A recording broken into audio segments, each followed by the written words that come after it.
देखिए आगरी समाज 15% है, दो उम्मीदवार आगरी समाज के लड़ रहे हैं। मुस्लिम समाज जो है वो लगभग 25% है।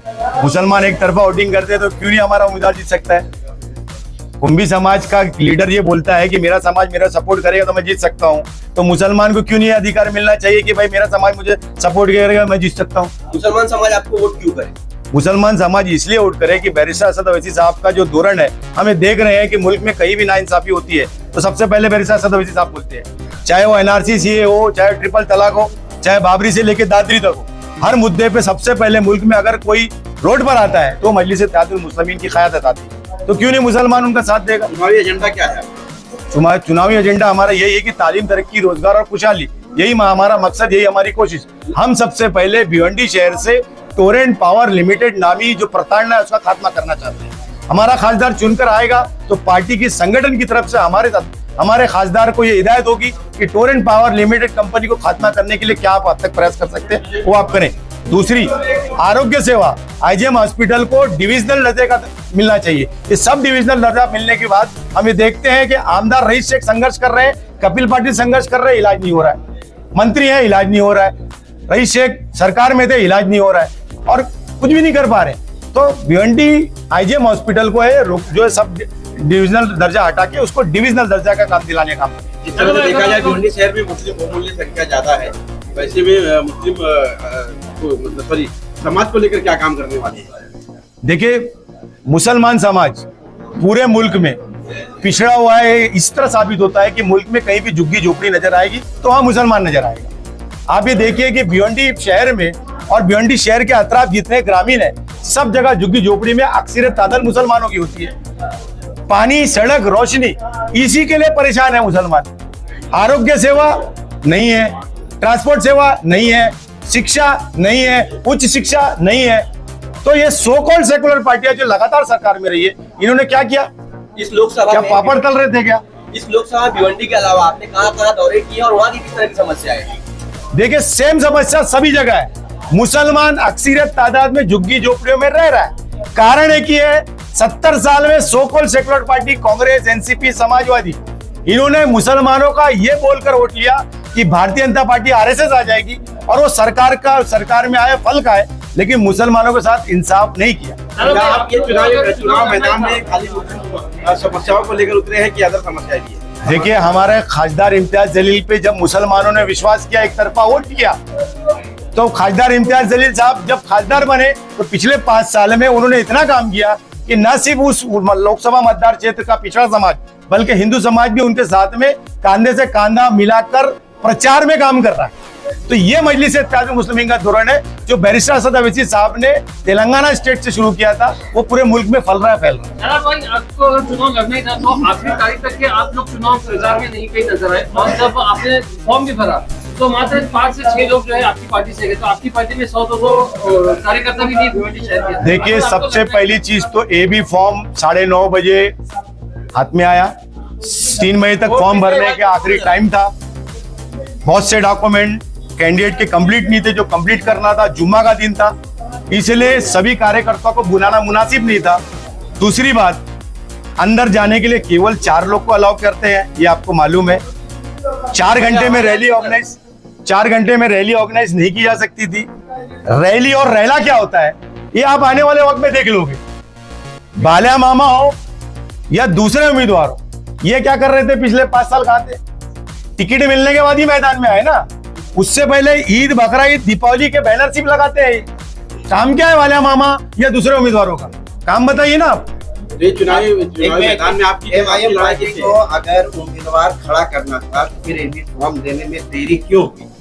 क्या एमआईएम पार्टी के सुप्रीमो को नहीं मालूम क्या लोकसभा चुनाव चल रहा है, तो फिर पार्टी ने देरी क्यों की देने की? सब मालूम था। उन्होंने भिवंडी लोकसभा मतदार क्षेत्र को ऑब्जर्वेशन मोड पे रखा हुआ था, देख रेख में रखा था। हमसे संवाद लगातार जारी था।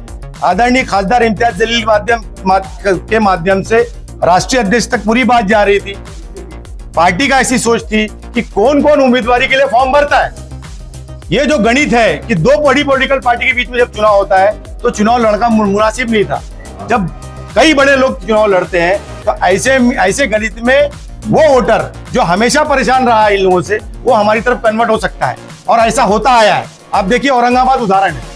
कुछ पार्टियों द्वारा आपको बीजेपी का सपोर्टर कहा जा रहा है, वोट काटने का एक पार्टी कहा जा रहा है, इसको किस तरह देखते हैं? देखिए, जब से 2014 से मजलिस इत्तेहादुल मुस्लिमीन रियासत तेलंगाना से महाराष्ट्र स्टेट में आई है, पूरे इंडिया में फैल रही है। हमारे हजारों नगर सेवक बन चुके हैं, बिहार में 5 MLA बने, स्टेट में हमारे 1 खासदार बने। ये बातें वो बोलते जा रहे हैं, लेकिन मुसलमान अल्हम्दुलिल्लाह बैरिस्टर असद अवैसी साहब के साथ आते जा रहे हैं। आप बार बार मुसलमान का जिक्र कर रहे हैं, आप सिर्फ पूरे समाज को लेकर चुनाव लड़ रहे हैं, सिर्फ मुसलमान के लिए लड़ रहे हैं? तो ये बात अखिलेश यादव से क्यों नहीं पूछा जाता? ये बात जो है तेजस्वी यादव से क्यों नहीं पूछा जाता? ये बात नहीं, वो क्यों उनके राष्ट्रवादी भी है, समाजवादी भी है, नहीं कई पार्टी ये आप सिर्फ मुसलमान के साथ नाइंसाफी हुई है, इसलिए ये बात बोलना गलत कैसे हो सकता है? मुसलमान के साथ में so called secular political front ने, कांग्रेस, एनसीपी, समाजवादी को, जो मुसलमानों ने इस विश्वास के साथ वोट डाला कि बाबरी मस्जिद के ताल्लुक से इंसाफ करेंगे, एजुकेशन में अच्छा काम करेंगे, आरोग्य में अच्छा काम करेंगे, इन्होंने तो नाइंसाफी किया। तो मुसलमान क्यों ना मुसलमान लीडर को कबूल करे? गलत क्या है इसमें?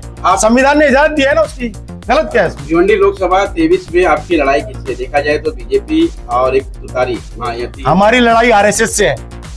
ये आरएसएस के जितने एजेंट है, जो जीत के जाने के बाद मुसलमान वोट लेके, जिस तरह अबू आसिम आजमी ने शिवसेना का साथ दिया था, जिस तरह रईस शेख ने महाराष्ट्र की असेंबली में शिवसेना का साथ दिया था, उसी तरह ये शरद पवार, ये बाल्या मात्रे कल बीजेपी में जा सकते हैं, ऐसा हमारा मानना है। कपिल पाटिल का क्या काम है? कुछ काम नहीं, जनता ने उनको वोट ही नहीं डालना चाहिए। क्या काम किया उन्होंने 10 साल में? अरे मंत्री थे आप, शर्म आनी चाहिए आपको, चुनाव लड़ रहे हो, क्या काम किया उन्होंने? टोरेंट पावर के लिए मोर्चा निकला तो घर के 2 सदस्य आ गए मोर्चे में, ग्रामीण के इतने लोग आए, लेकिन काम क्या है भाई? टोरेंट को हटाओ ना। अरे इतनी पावर है भारतीय जनता पार्टी में, इतना 56 इंच का सीना है मोदी जी का, तो भिवंडी शहर की इतनी जनता के टोरेंट पावर के प्रति जो रोष है, वो मोदी जी को या देवेंद्र फडणवीस को क्यों नहीं दिखता? जी का मानना यह है कि वो तुम्हारा हाथ पकड़ के अपना विकास का काम दिखा सकते हैं। वो अगर हाथ पकड़ के विकास का काम दिखा सकते हैं तो मुस्लिम मतदार क्षेत्र में विकास कार्य क्यों नहीं किया? वो बोलते हैं कि मोदी जी सबका साथ सबका विकास करते हैं, तो मुस्लिम इलाके को क्यों छोड़ दिया? आप खाली मुस्लिमों की बात कर रहे हैं, मुस्लिम वोटर क्या यहाँ पे कितने लोकसभा में, और क्या आप मुस्लिम वोट से जीत जाएंगे? बिल्कुल जीत सकते हैं। कितने वोटर है? बिल्कुल जीत सकते हैं। मुस्लिम वोटर 25% प्लस मुस्लिम वोट है। मतदाता कितने टोटल? समाज के लोग ही आपको वोट कटवा। देखिए, हर वोटर को यह अधिकार है कि वो अपना पॉलिटिकल फ्रंट चुने। हर पॉलिटिकल पार्टी को यह अधिकार है कि वो वोटर के बीच में जाए। वोटर की जो चॉइस है, वो अपनी पसंदीदा पार्टी को वोट डालता है। पतंग जो सिंबल है, वो जिसको पसंद है वो पतंग को ही डालेगा। आप कितनी भी बात कर लो, जनता, कोई भी जो पॉलिटिकल लीडर के कार्यकर्ता है, जो ये बात फैलाते हैं, भरम फैलाते हैं, कुछ नहीं होने वाला। खालिद गुड्डू के इलेक्शन में भी 5000 वोट बोल रहे थे लोग, 45,000 वोट पाके सबके लोहे के चने चबा दिए थे। जो नाराजगी है उसको कैसे दूर करेंगे? देखा जाए एमआईएम 3 गठों में बटा। देखिए, कुलीन मजलिस इत्तेहादुल मुस्लिमीन की क़यादत बैरिस्टर असद अवैसी साहब करते हैं। बैरिस्टर असद अवैसी साहब का जो नेतृत्व है, हर कोई उसको पसंद करता है। जिस दिन असद साहब आएंगे भिवंडी, वैसी साहब पसंद करते हैं, वो बात करेंगे, लेकिन आपके पार्टी में जो यहाँ 2-3 गुट हो चुका है, तो ऐसे में आप उनको कैसे जोड़ेंगे? उसके बाद जनता को कैसे जोड़ेंगे? क्या वो ओवैसी साहब के आपके कार्यकर्ता होना जरूरी है? बिल्कुल। आपको 24 घंटे में हमारे एक संगठन की जो मीटिंग, पहली मीटिंग रखेंगे हम चुनाव शुरू करने के लिए। डेली एक सभा रहेगी, आपको सबको प्रचार के लिए हम आमंत्रित करते रहेंगे। आप देख लोगे कि मजलिस इत्तेहादुल मुस्लिमीन का कैडर कैसा है। सर, एमआईएम पार्टी कुल कितने कैंडिडेट लड़ा रही है इस बार? जी, कुल कितने कैंडिडेट लड़ा रही है एमआईएम पार्टी इस बार? भिवंडी महाराष्ट्र में 5 लोकसभा मतदार। पूरे देश में लगभग 11 है।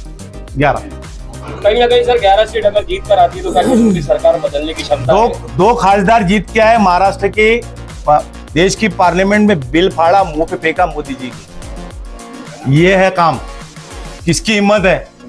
एक बैरिस्टर बाबा साहब अम्बेडकर थे, दूसरा एक मर्द मुजाहिद देश को मिला है जो संविधान की रक्षा के लड़ रहा है, उसका नाम बैरिस्टर असदुल्लाह ओवैसी।